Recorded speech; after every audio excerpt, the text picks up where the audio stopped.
प्यार, मोहब्बत, इश्क, जुनून, इससे जुड़ी बहुत सारी कहानियां हैं इस दुनिया में। लेकिन इश्क, मोहब्बत, प्यार और जुनून, सनक, पागलपन, इसके बीच का फ़र्क क्या है?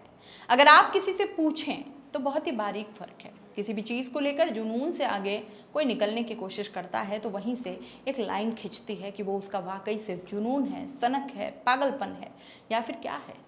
और जब इंसान उस मोड़ तक पहुंच जाता है तो फिर अच्छे बुरे, समाज में क्या, कोई क्या कहेगा, इन सारी चीज़ों से एक तरीके से वो अपने आप को अलग कर लेता है। वरना सोचिए, पूरे समाज के लिए कुछ दस्तूर हैं, कानून है, नियम है। एक इंसान पैदा होता है, समाज में रहता है, फिर जब उसकी मौत होती है तो उसके लिए जगह फिक्स है। शमशान में अंतिम संस्कार होता है या कब्रिस्तान में दफना दिया जाता है। और यही जिंदगी का सच है दोस्तों। तो जैसे अपनी पूरी दुनिया है जिंदा लोगों के लिए, उसी तरीके से मौत के बाद की भी अपनी एक दुनिया है और उसके लिए तमाम कायदे कानून हैं, रिवाज हैं। और शायद यही वजह है कि शहर और शहर की आबादी से हमेशा थोड़ा किनारे में, बस्ती के बीचों बीच कभी आप कोई शमशान या कब्रिस्तान नहीं देखेंगे। थोड़ा अलग से ही होता है क्योंकि हम लोग एक लकीर खींचते हैं कि ये जिंदा लोगों की जगह है और ये मुर्दा लोगों की। लेकिन अगर ऐसी एक इंसान जो तमाम बस्तियों के बीच रहता हो और उसके किसी अपने की मौत हो जाए, या फिर मौत के बाद उसे खुद से जुदा करने के बजाय उसकी लाश के साथ वो पूरे 7 साल गुजारे, न सिर्फ गुजारे बल्कि 7 साल तक लगातार उसके कपड़े बदले, उसे दुल्हन की तरह सजाए, उसे अपने पास रखे, उससे बातें करे या फिर शायद उसके साथ शारीरिक संबंध भी बनाए, तो फिर इसे क्या?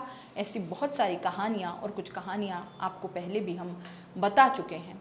नमस्कार, मैं हूँ जयश्री नागदा और आप देख रहे हैं क्राइम रिपोर्टर, जिसमें आज मैं आपको एक ऐसी ही कहानी सुनाऊंगी जिसमें पता चलेगा कि कोई मौत हुई, उसके बाद घर के अंदर ही दफना दिया गया और उस लाश को खुद से कभी उन्होंने दूर नहीं किया। लेकिन ये कहानी दोस्तों प्यार, पागलपन, सनक और जिद से थोड़ा हटकर है, और वो भी एक पढ़े लिखे डॉक्टर की कहानी। तो प्यार, मोहब्बत, इश्क, जुनून और इससे जुड़ी हुई जो तमाम चीज़ें हैं, आज उसी की ये कहानी है। कहानी है डॉक्टर कॉल टेलर की। डॉक्टर कॉल टेलर जर्मनी में पैदा हुए। सेकेंड वर्ल्ड वॉर, बल्कि फर्स्ट वर्ल्ड वॉर जब खत्म हुआ तो उसके बाद इन्होंने जर्मनी छोड़ा, बहुत सारी चीज़ें उलट पुलट हो गई और अमेरिका का रुख किया।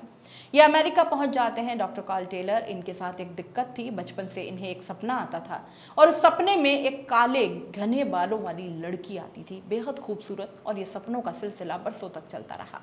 इसी दौरान बचपन से जो ये सपना आता था, साथ में उनके ही अपने पूर्वज का भी उनको सपना आता है जिसमें किसी रिश्तेदार का, और वो रिश्तेदार हमेशा कहती कि तुम्हारे सपने में ये जो काले बालों वाली लड़की आती है, यही तुम्हारी जिंदगी है, यही तुम्हारा प्यार है और यही तुम्हारी फ्यूचर वाइफ है, इसी से तुम्हारी शादी होगी और यही तुम्हारी मोहब्बत है। अब ये इतनी बातें बार बार सपने में हुई, उनके पूर्वज ने कहा, और इतनी बार वो काले बालों वाली लड़की सपने में आई डॉक्टर कॉल टेलर की, वो उनको सच मान बैठे और फिर धीरे धीरे पढ़ाई लिखाई की। आखिरकार कॉल टेलर अमेरिका पहुंच गए। अमेरिका में उन्होंने एक अस्पताल में नौकरी की और वहाँ पर एक लैब टेक्नीशियन के तौर पर वो काम कर रहे थे, जो एक्सरे मशीन और बाकी सारी चीज़ें की थी। लेकिन इस दौरान अमेरिका जाने से पहले जो सपने में काले बालों वाली लड़की आती थी, उसका आने का सिलसिला जारी रहा। वो खुद कभी सामने नहीं आई, यानी सपनों की ज़िंदगी से निकल कर इनकी हकीकत की ज़िंदगी में तो नहीं। तो लास्ट में 1899 में कॉल की शादी एक किसी और महिला से हो गई। अब वो महिला वैसी नहीं थी जो सपने में आया करती थी किसी भी। फिर भी काल को लगा कि उनको लोगों ने समझाया कि ये तुम्हारा वहम है, सपने और हकीकत में ज़मीन आसमान का फ़र्क होता है भाई, तो तुम्हारे लिए बस यही महिला है, तुम इसी के साथ अपनी ज़िंदगी गुजारो प्यार से। तो डॉक्टर काल ने भी इसको सच मानकर शादी कर ली। शादी के बाद 2 बच्चे हुए। अब कुछ सब कुछ बदल रहा था, यूँ मानिए ठीक ठाक चल रहा था। लेकिन फिर बीच में 1926 में, मतलब 1899 में शादी हुई। करीब कुछ 27 साल के बाद शादी के डॉक्टर काल अपनी बीवी और बच्चों को जर्मनी में छोड़कर अमेरिका पहुंच गए, और अमेरिका में वो पहुंचने के बाद वहां पर एक हॉस्पिटल में काम करना शुरू करते हैं। अब लगभग सपनों वाली बातें कुछ भूलने लगे थे, उम्र भी होती जा रही थी। लेकिन तभी 1930 की तारीख आती है, 22 अप्रैल की वो तारीख थी, वो महीना था। डॉक्टर कॉल हॉस्पिटल में काम कर रहे थे। अचानक एक पेशेंट आती है। उस पेशेंट का नाम था Maria Elena Helen. Maria Elena Helen की उम्र करीब 30 साल थी और उस वक्त तक डॉक्टर काल की उम्र करीब 60-62 साल हो चुकी थी, मतलब उम्र में आधी थी। तो अपने काम के सिलसिले में वो खड़े हुए देखा कि एक पेशेंट आई है। हॉस्पिटल में लगातार पेशेंट आते थे, लेकिन जैसे ही एलेना मारिया की तरफ नजर पड़ी डॉक्टर काल की, तो वे चौंक उठे। वो लगातार उसे घूरे जाते रहे। बचपन से आने वाला वो सपना, जिस सपने में काली जुल्फों, काले बाल में एक बेहद खूबसूरत लड़की आया करती थी। डॉक्टर काल के मुताबिक हूबहू वही लड़की अब हॉस्पिटल में उनके सामने खड़ी थी। अब इधर बीच में अमेरिका आने के बाद इस सपने से एक तरह से पीछा छूट चुका था, लेकिन इधर अचानक उस रोज अप्रैल 1930 में उस लड़की का सामने खड़ा होना फिर उस सपने की याद ताज़ा कर देती है। डॉक्टर काल को लगता है कि यही तो वो लड़की है जिसको मैं बचपन से सपने में देख रहा हूँ और जिसके बारे में मेरी एक पूर्वज ने कहा था कि यही तुम्हारी जिंदगी है, इसी से तुम्हारी शादी होगी। तो बला की खूबसूरत उस एलेना हेलन को देखकर डॉक्टर काल को पहली बार यकीन हुआ कि सपना झूठा तो नहीं था, सच था। अब वो सामने खड़ी है, लेकिन अब क्या बोले। उसके जाने के बाद डॉक्टर ने अपने हॉस्पिटल के बाकी साथियों से पूछा कि यहाँ क्यों आई थी, क्या नाम है। तब उसे बताया गया पर्चा देखकर कि उसका नाम मारिया एलेना हेलन है और ये टीबी की मरीज है। उस जमाने में टीबी का इलाज होता नहीं था, मतलब एक तरह से ये ला इलाज बीमारी थी। अब ये सुनते ही डॉक्टर को बड़ा सदमा लगता है। उनको लगता था कि बचपन से जिसका इंतजार वो कर रहे हैं वो मिली भी तो इस हाल में कि उसको टीबी है, ज़्यादा मतलब उसके पास ज़िंदगी भी नहीं है। अब अस्पताल आना शुरू हो गया एलेना हेलन का इलाज के सिलसिले में, और वो जब भी आती डॉक्टर काल उसका इंतज़ार करते। फिर उसके इलाज के बहाने वो उसके करीब जाना शुरू हो गए। बातचीत शुरू हुई, ये सब चलता रहा, इलाज चलता रहा, लगातार हॉस्पिटल आती रही। डॉक्टर काल खुश थे, जिसको उन्होंने देखा वो अब हॉस्पिटल में है। फिर एक रोज़ मौका मिला तो उन्होंने हेलन से कहा कि अपने सपनों के बारे में बताया। उन्होंने कहा, मैं बचपन से जब जर्मनी में था तब से मुझे एक सपना आता है और एक दो लड़कियां आती हैं, एक मेरी ही अपने ख़ानदान की हैं और एक तुम हो, और वो मुझे बताती है कि तुम ही हो जो मेरी ज़िंदगी है और जिससे आगे चलकर शादी होगी। लेकिन इंतज़ार में बरसों बीत गए, अब तो मैं 60 का हो गया और अब अचानक तुम मिली हो। तो जब ये पूरे सपने की बात बताई तो हेलन भी थोड़ी परेशान थी। उसने कहा कि आपका सपना मुझे नहीं मालूम कितना सच कितना झूठ है, लेकिन मेरी ऑलरेडी शादी हो चुकी है, एक प्रेगनेंसी भी हुई, लेकिन मुझे मिसकैरेज हो गया और उसके बाद मेरे पति ने मुझे छोड़ दिया। तो जब पति ने छोड़ दिया तो अब मैं अपने पेरेंट्स के साथ घर पर रहती हूँ और इस बीमारी के साथ जी रही हूँ। दोनों ने एक दूसरे को अपनी कहानी बताई। हेलन लगातार अस्पताल इलाज के लिए आती रही।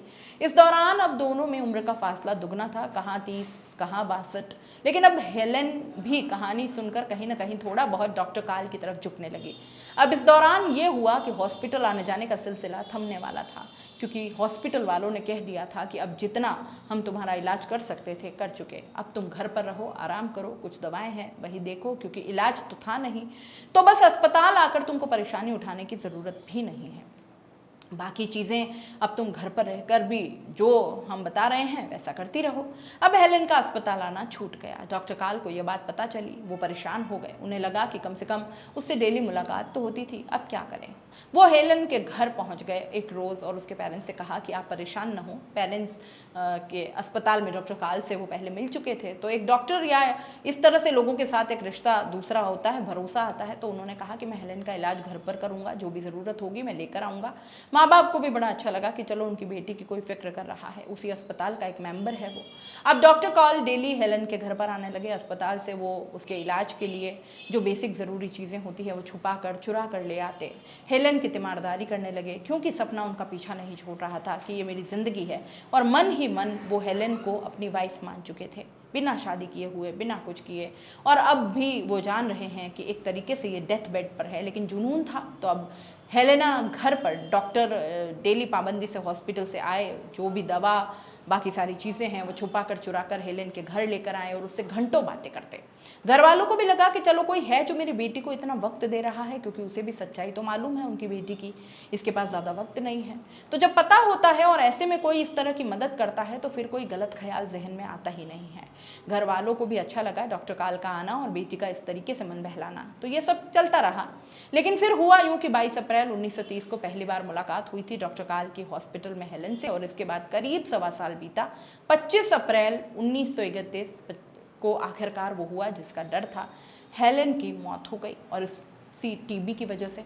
अब जब मौत की खबर डॉक्टर काल को मिली तो वो बदहवास हेलन के घर पहुंचे। उन्हें कुछ समझ नहीं आ रहा था, क्योंकि बचपन से जिस सपने को वो देख रहे थे, जिसका इंतजार कि उन्होंने बरसों तक किया, वो मिली भी तो सिर्फ साल सवा साल के लिए, और अब उसकी मौत हो गई। डॉक्टर काल ने घर वालों से बड़ी गुजारिश की, कहा कि हेलेन का अंतिम संस्कार मैं करना चाहता हूँ, इसका जो भी खर्चा होगा मैं उठाना चाहता हूँ। घर वालों को लगा कि अब ये बहुत ही ज़्यादा करीब था, मानता था, उन्हें भी कोई आपत्ति नहीं हुई और ऐसी चीज़ों पर क्या ऑब्जेक्शन।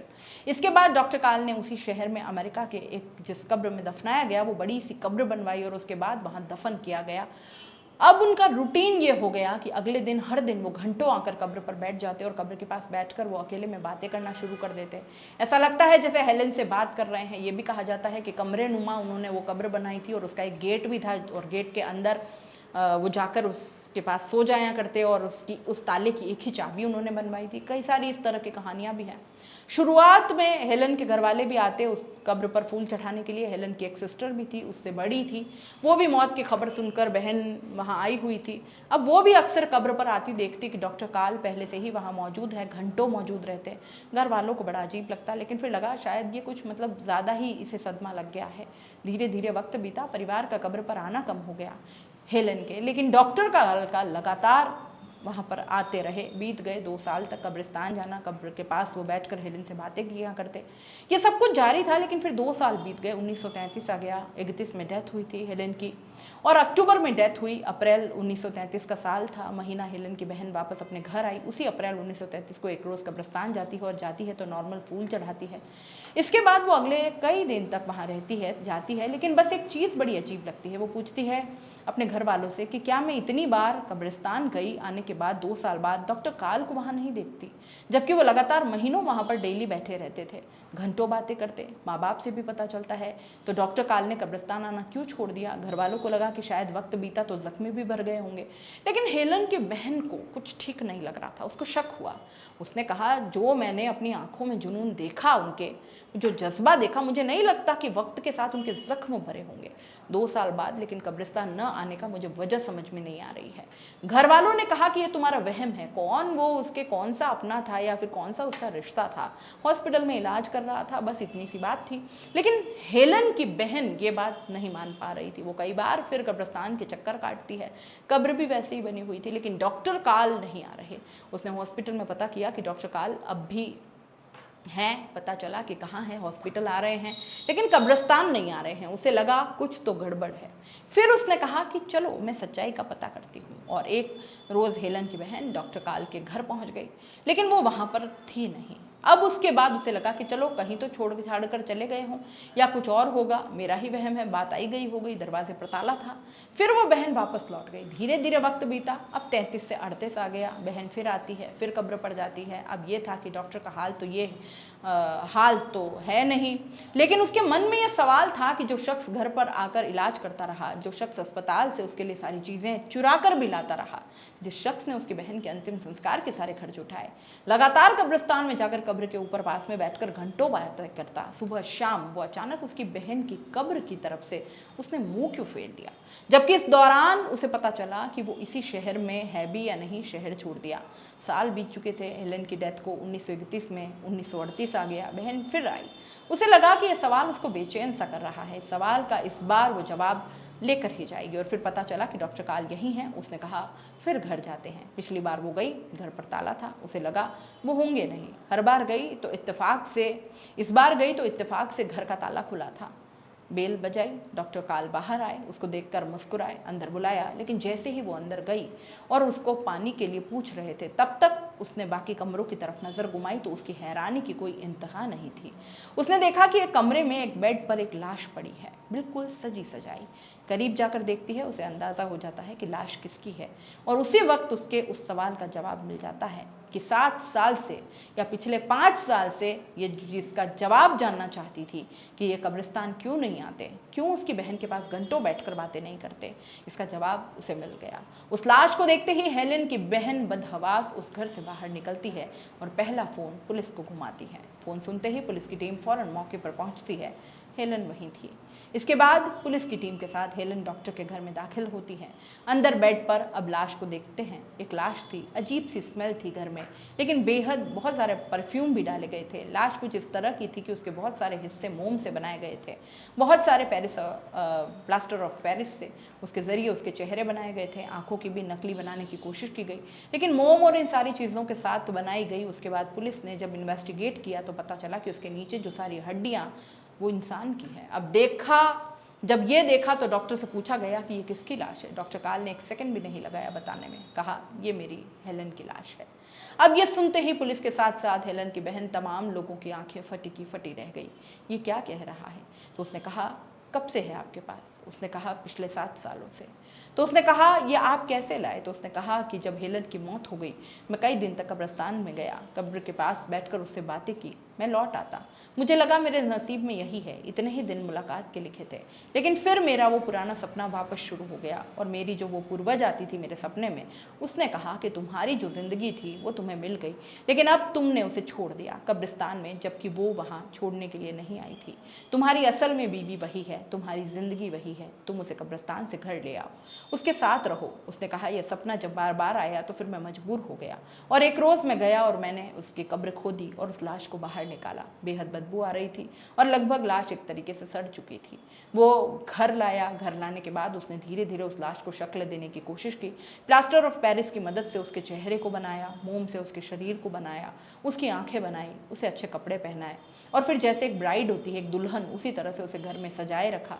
इतना ही नहीं, वो डेली घर में अब उससे घंटों बातें करता, उसी बेड पर उस लाश को रखा था जिस पर वो खुद भी सोता और 7 साल तक ये सिलसिला यूं ही चलता रहा। कहते हैं कि कई बार हो सकता है, एक संभावना जताई गई कि हो सकता है वो शारीरिक संबंध भी उसके साथ बनाता रहा। 7 साल तक वो हेलन को अपनी वाइफ मानकर अपने ही घर में अपने ही बिस्तर पर लेटा कर रखता था, उसी के साथ हमेशा सोता। उसे कभी एहसास ही नहीं हुआ कि ये कोई पराई है या कोई लाश है। जब ये सारी कहानी पुलिस के सामने आई तो फौरन डॉक्टर को गिरफ्तार किया गया। गिरफ्तार करने के बाद अदालत में पेश किया गया, लेकिन ये हुआ बाद में कि ये कोई जुर्म नहीं है। तो जब जुर्म नहीं है तो सज़ा क्यों? फिर डॉक्टर की पूरी मानसिक हालत, उसकी कहानी, हेलन की फैमिली के स्टेटमेंट, उसने कभी गलत नहीं किया उनके परिवार के साथ, न हेलन के साथ, बल्कि मदद ही की थी। ये सारी चीज़ों को देखते हुए अदालत ने डॉक्टर को बरी कर दिया बिना किसी सज़ा के और इस तरीके से डॉक्टर रिहा हो गया। लेकिन अब इस दौरान ये हुआ कि जब डॉक्टर को गिरफ्तार किया गया और डॉक्टर उस वक्त कुछ दिनों के लिए हिरासत में था, तो डॉक्टर काल के घर से जो लाश मिली हेलन की, अब वो वापस पुलिस ने घर वालों को सौंप दी। अब घर वालों को डॉक्टर काल की मानसिक हालत के बारे में एहसास हो चुका था, लिहाजा उन्होंने उसी वक्त जब डॉक्टर काल हिरासत में था अपनी बहन की लाश को लिया और एक गुमनाम कब्रिस्तान में ले जाकर दूसरी बार उसे दफना दिया। लेकिन इस बार हेलन को कहाँ दफनाया, यह सिर्फ फैमिली के चंद लोगों के अलावा किसी को नहीं मालूम था और उसकी वजह यह थी कि एहतियात इसलिए बरती गई ताकि डॉक्टर काल तक इसकी खबर न पहुंच जाए, वरना हो सकता है वो दूसरी बार भी उस कब्र से लाश को निकाल लाए और कहीं लेकर चला जाए। तो उस लाश की हिफाजत के लिए हेलन के घर वालों ने दूसरी बार जब लाश को दफनाया तो बताया ही नहीं कि किस जगह दफनाया और ये राज हमेशा ही राज रहा। 1938 में ये सब कुछ हुआ। उसके बाद करीब 14 साल तक डॉक्टर काल और जिंदा रहे। 3 जुलाई 1952 को डॉक्टर काल की मौत हो गई। कहते हैं कि मौत से पहले भी उस सपने ने उनका पीछा नहीं छोड़ा और कहते हैं कि डॉक्टर काल ने बाद में पूरी कोशिश की हेलन की लाश किस कब्रिस्तान में दफनाई गई, उसकी कब्र कौन सी है, लेकिन पता नहीं चला और एहतियात इतनी बढ़ती गई थी कि हेलन के घर वालों ने जिस कब्रिस्तान में या जहां दफनाया तो उसके ऊपर नाम तक नहीं लिखा।